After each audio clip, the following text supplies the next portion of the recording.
Sure. Okay? Eat well? Sleep good?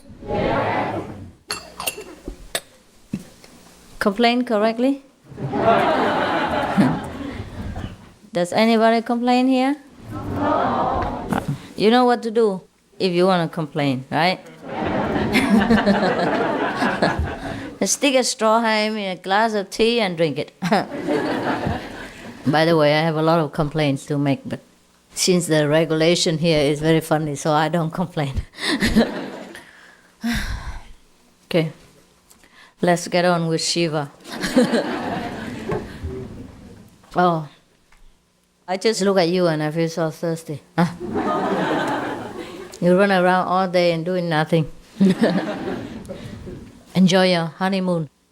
Yesterday, I supposed to come and see the one who left today, but I couldn't make it. So I thought, too bad. Go to where, you know.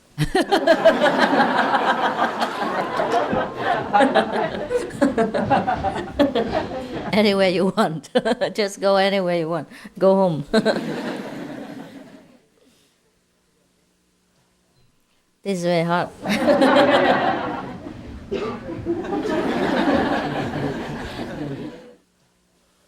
Wow, it's too hot. Even for an enlightened master, it's too hot. Oh. Are you alright? You don't feel tired? No. Not with the time changing and everything? No. Really? You're so great. I suppose I'm the only person that is tired in this whole congregation. I just don't know why I get tired. Don't do anything. Just hang around, sit around, let people love and admire, clap their hands. Okay. Let's see if we can work further. That is very difficult. Last time 20th, right? Yeah. Okay. 21 already? Yeah. Oh, yeah. Now, 22. You remember, huh? Yeah. Shiva was talking to Devi, his wife, about many different ways to control the wandering mind in order to be one-pointed, yeah? So that we can get inner peace, the peace inside our heart that we desire. Now, there were 112 ways. Last time we made it only to 21. Now we continue.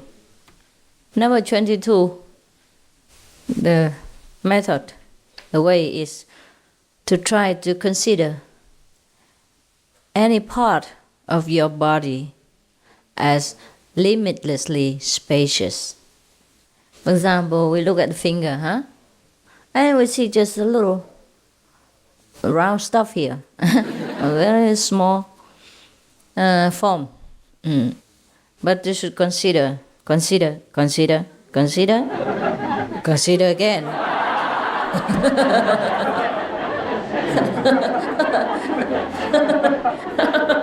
Why are you laughing? You're laughing at me. And then consider until the finger becomes boundless. Yeah? With no frontier, no limit. And at that time, of course, you have already entered samadhi. Understand? It's not because you consider with your crossed eyes that your finger became spacious, but because you have enlarged your consciousness, you have set free your real self. Thus, you have felt everything in the universe is spacious, limitless. Okay? Got it? Yeah. Actually, whenever you can concentrate on anything, that you have become so spacious like that, that is a samadhi. No problem. There are 84,000 ways of concentrating. In fact, practically everything that we do in this life, or everything that exists in this world is a method of practice.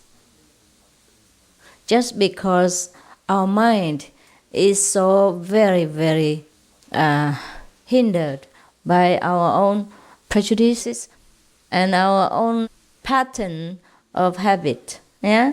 For example, if we sit anywhere, then immediately we begin to notice that our mind wandering all around the world without airplane tickets. Yeah. In other words, illegally traversing many countries' frontiers, yeah, without pass. So, whenever we try to do something, yeah, our mind never concentrates there. That's why the world people are very, very busy from 8 to 5, from 10 to 6 or whatever, and still the world is in chaos. And most of the time when we work in a company or in our house or in the business, our mind is not absolutely there. So we should get paid only half of the wage, or maybe even 1/4 or 1/5 of it, to be honest. Yeah, that is why since ancient times all the masters has advised us to spend at least 1/10 of our income for charitable purposes, so that we clear the debt of our unintentional incurring sin. Yeah? For example, when we drink coffee too long, we chat too long over the coffee break and we didn't realize it. We didn't do it on purpose, but still we incur the debt from the company that we get paid too much for our little time and little effort. All right?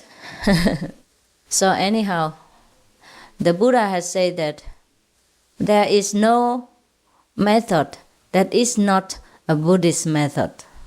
And there is nothing that is defied in this universe except our own mind, our own heart, which has been defied by our own habit, by our own karma, our own way of life, yeah?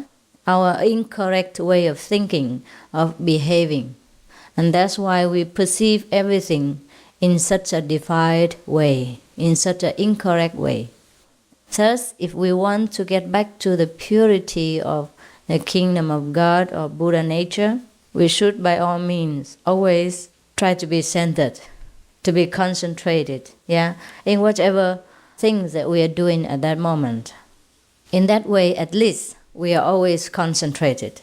Yeah, if we can't be concentrated on the holy method that our master has taught us, at least we are concentrated in some way so that ourselves is purified and not to be thinking of any other useless pursuits and mundane and defiled ways that make us more and more hindered and make it harder and harder to go to the kingdom within, to find peace and happiness. Because without peace and happiness inside, it's very difficult to take care of the daily business or to do anything meaningful at all. Even to play golf or to play football or to play basketball, tennis, everything. The player must be absolutely concentrating on what he's doing. Is that not so? Yeah. The one who wins is the one who practices well and concentrates. Put all his heart and mind in that practice. That's how he wins. Yes, there's no secret. There's no secret or maybe no genius about that. Of course, maybe some are more supple than others. Maybe their body is more equipped with suppleness so that he can bend faster and make a swifter response to the opponent.